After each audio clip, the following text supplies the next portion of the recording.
एक राजा बहुत बलवान था, उसने अपने शत्रु पक्ष के राजा का नाश कर दिया। उसका अकेला लड़का था और उसकी मां।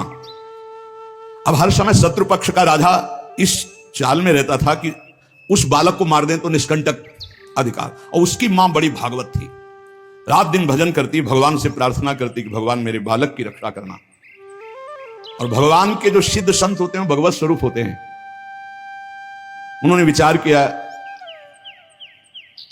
संत के हृदय में, एकदम भजन में बैठे थे उसी राज्य में, विचार एकदम आया कि अच्छा भगवान का आदेश है तो लीला करनी पड़ेगी।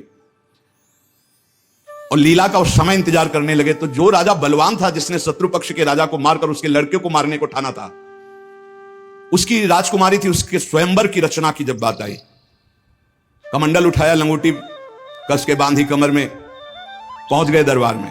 और वो परिचित थे तपस्या और उनके भजन से, जे भी देखा तो साष्टांग दंडवत राजा हुए। देखो बाहरी आचरण से कैसे भी नहीं जाना जा सकता महात्मा के स्वरूप को, उनकी लीला को। राजा को मालूम था कि ये बड़े प्रसिद्ध और तपस्वी महात्मा हैं। राजा ने तत्काल अपनी कन्या को बुलाया, प्रणाम करवाओ महाराज आए हैं। राजकन्या बुलाई गई, महात्मा के चरणों में प्रणाम हुआ। महात्मा ने ऐसे देखा नक्सिक तक और कहा, इस लड़की का तो विवाह हम करेंगे, किसी राजकुमार से न कर देना। राजा तो एकदम होश उड़ गए, पर बहुत वो प्रवीण भी थे, राजा बुद्धिमान थे। तो उनका महाराज ब्याह तो आपसे ही कर देंगे, आप जैसा सुयोग्य वर कहां मिलेगा।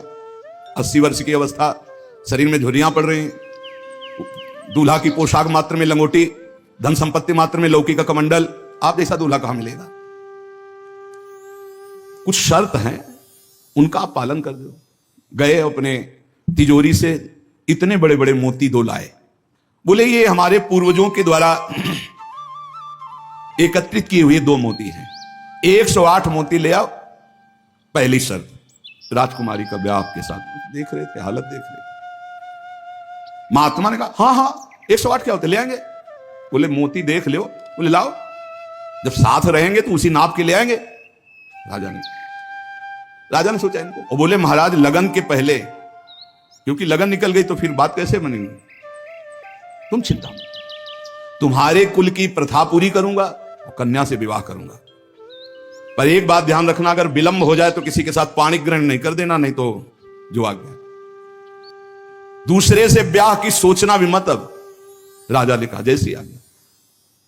उन्होंने सोचा महात्मा मोती लेके जाएंगे, 2-4-6 दिन घूमेंगे, निराश होकर वापस हो जाएंगे। उनको क्या पता था कि जो भगवान के दास होते बड़े जिद्दी स्वभाव के होते हैं।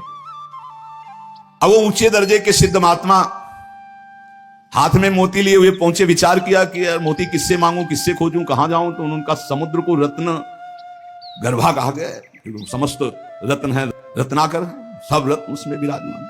समुद्र से सीधे मांग लेते हैं। चल के गए, ध्यान आया कि 3 दिन तक भगवान राम जो है उपवास करके बैठे रहे, नहीं आया तो हम तो 30 दिन बैठे रहेंगे तो नहीं आएगा, क्या करें। तो लौकी का कमंडल था, कमंडल उठाया, उलीचने लगे। 1 दिन 2 दिन 3 दिन लगातार, और खूब नाम जप भगवान का, हर कमंडल में नाम जप करके, मंत्र जप करके जल उलीचने लगे। नाम का प्रभाव, समुद्र के हृदय में जलन पैदा हो गए। समुद्र एक साधारण पुरुष के रूप में पीछे से आवाज की, बाबा ये क्या कर रहे हो। समुद्र को खाली कर रहे हैं, और क्या कर रहे हैं। बोले तुम्हारे लौकी के कमंडल से समुद्र खाली हो जाएगा। बोले मजाक करो मत करो, एक महात्मा ने चुल्लू में पी गए थे, अगस्त जी चुल्लू में पी गए थे, ज्यादा हमको चैलेंज मत करो। समुद्र डरा। बोले उलीच काहे के ले रहे हो, तुम हमें बता सकते हो। बोले सुना है रत्नाकर है, बड़े बड़े रत्न है समुद्र में, हमें 108 मोती चाहिए। बोले अगर मोती मिल जाए तो समुद्र उलीचना बंद करो। बोले काहे को मेहनत करेंगे हम। बोले वो तो हम दे रहे हैं तुम्हें, दिखाओ मोती। मोती निकाले हुए से ढेर सारे मोती। एक लहर आई, नाप नाप के 110, क्योंकि 2 वो और 108 झोली में डाले। समुद्र ने कहा और भर लो। बोले हम अकिंचन महात्मा है, हमें नहीं चाहिए, ये दुल्हन लेने के लिए शर्त है, इसलिए हमने इनको लिया है और जा रहे हैं। महात्मा जी बड़े गर्व से गए, भगवान की जय जयकार की। राजा देखते ही समझ गया मोती मिल गए, क्योंकि बहुत मुस्कुराहट है। गणित लगाई, लड़की को कैसे बचाऊं। बोले हाँ महाराज। बोले ये ले 110, 2 ही तुम्हारा, 108 ही।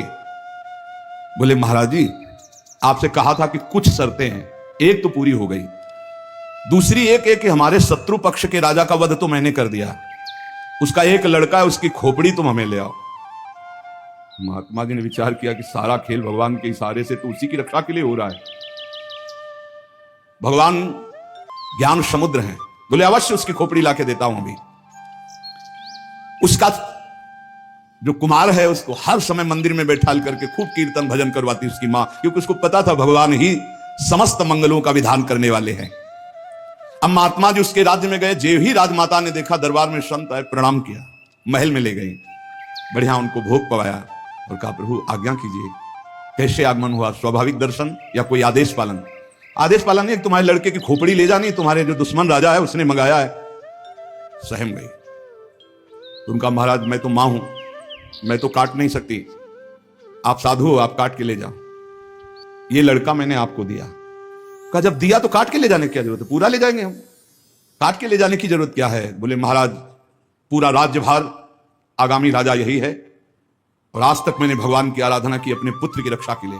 संत और भगवान में मैं कभी भेद नहीं देखती, इसलिए आपकी वस्तु आपको समर्पित है, चाहे वहां मार देना, मरवा डालना या जैसी आपकी रुचि हो। इतनी बड़ी संत पर श्रद्धा। वो मुस्कुरा कर बोले जब हमें दे दिया तो तुम हमें उपदेश मत दो, मुझे क्या करना है पता है। महात्मा जी गए, बोले राजा तुम सर मांग रहे थे, हम पूरा लड़का ले आए, पर ध्यान रहे एक भी बाल बांका नहीं होगा।